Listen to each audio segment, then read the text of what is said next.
Hey everyone, welcome back to another Kubernetes tutorial. In the last series, we covered the basic of Kubernetes and why it's so powerful in the world of DevOps and system administrator. Today, we are diving deeper into the two important topics. First, we will break down the Kubernetes explanation, node, pods, deployments, and services. Then we will answer a common question. Do we need Docker if you are using a Kubernetes, or are they two different things? So let's get started. Let's start by understanding how Kubernetes is built and how things works under the hood. A node is basically a machine. It could be a physical server or a virtual machine. There are two types of node.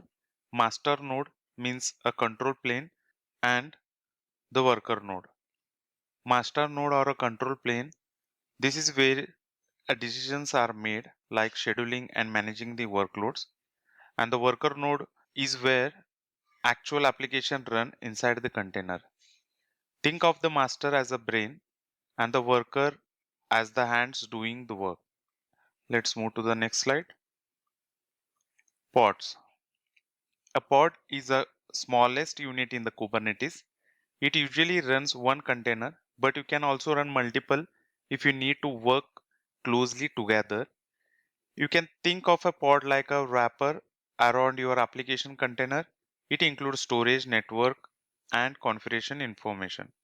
For example, if you run a web server like Nginx, Kubernetes puts the container inside a pod.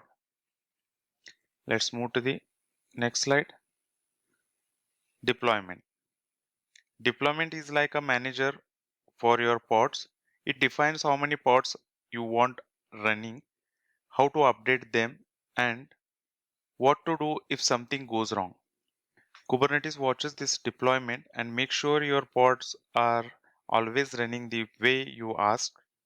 For example, if you want three replica of your web app running, the deployment makes sure those three pods are always up. Let's move to the next slide. Service. A service exposes your pod to the outside world or other pods in a cluster. Since pod can die and get replaced, their IP address can change. A service gives you a stable network endpoint. For example, if a front-end application needs to communicate with a back-end application, a Kubernetes service provides a reliable connection between them. Let's move to the next slide. Let's connect everything we have talked about, the pod, deployment, nodes, and the services. So it all makes sense together. Let's say you are deploying a web application. First, you define a deployment, kind of like saying, I want three copies of this application running all the time.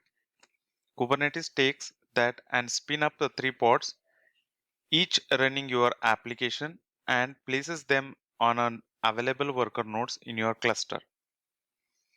But here is the thing, pod can comes and go. They might crash and restart, which means their internal IP address can change. To make sure user can always access your application, you set up a service.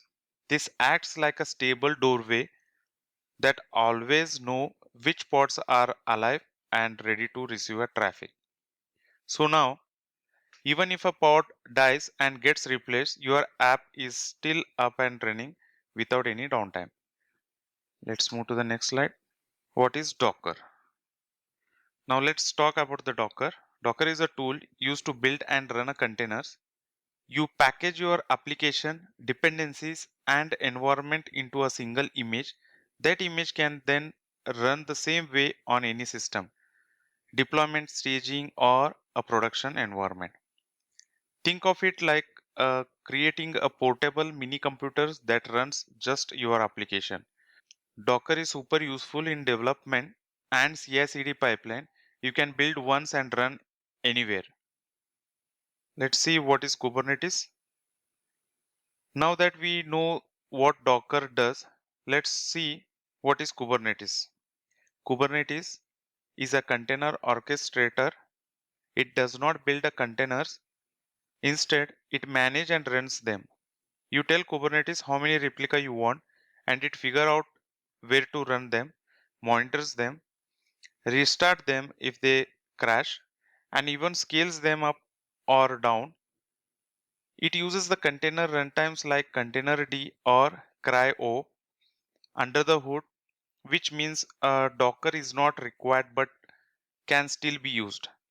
CryO stands for Container Runtime Interface for OpenShift and is an open source project for running a Kubernetes container on a Linux. A question I get a lot is, if I am using Kubernetes, do I still need Docker? Let's break it down. As we discussed in a previous slide, Docker is a containerization tool. It packages your application and all its dependency into a container. This makes your application portable. It can run the same way on any environment. So Docker is mainly about creating and running the containers. And the Kubernetes does not create a container, it manages them. It handles the things like scaling, health check, load balancing, and rolling updates. So while Docker runs a container, Kubernetes orchestrates them. Do we need both? You used to need Docker to run a containers inside a Kubernetes, but that changed. Now Kubernetes uses something called as Container Runtime Interface, CRI. This allows Kubernetes to use a different container engines like Containerd or CryO, not just a Docker. But here is the thing, you still likely use Docker during development to build and test the container locally. Then you push those images to a registry and Kubernetes takes over from there. Even if the Kubernetes does not run the Docker runtime, it still uses the image that Docker produces. So Docker is used to build a container, Kubernetes to run and manage them in production. They are not competing tools, they complement each other. This we have explained in the previous slide. You can go through it. Let's move to the next slide. Let's quickly recap. Node is a machine that run your workloads. Pod, smallest unit, hold your containers. Deployment manages your pods and keep them running. Service, provide a stable networking for your pods. And for Docker versus Kubernetes, Docker creates container, Kubernetes manages the container. You often use both in a real world setup. And that's it for this tutorial. We have covered the basic of Kubernetes concept and clear up the confusion around the Docker. In the next tutorial, we will explain the Kubernetes architecture, deep dive, control plane, nodes and pod with examples. So don't miss it. If this video helped, give it a thumbs up, subscribe to the channel and hit the bell icon to get notified when the next tutorial drops. Thanks for watching and I will see you in the next one.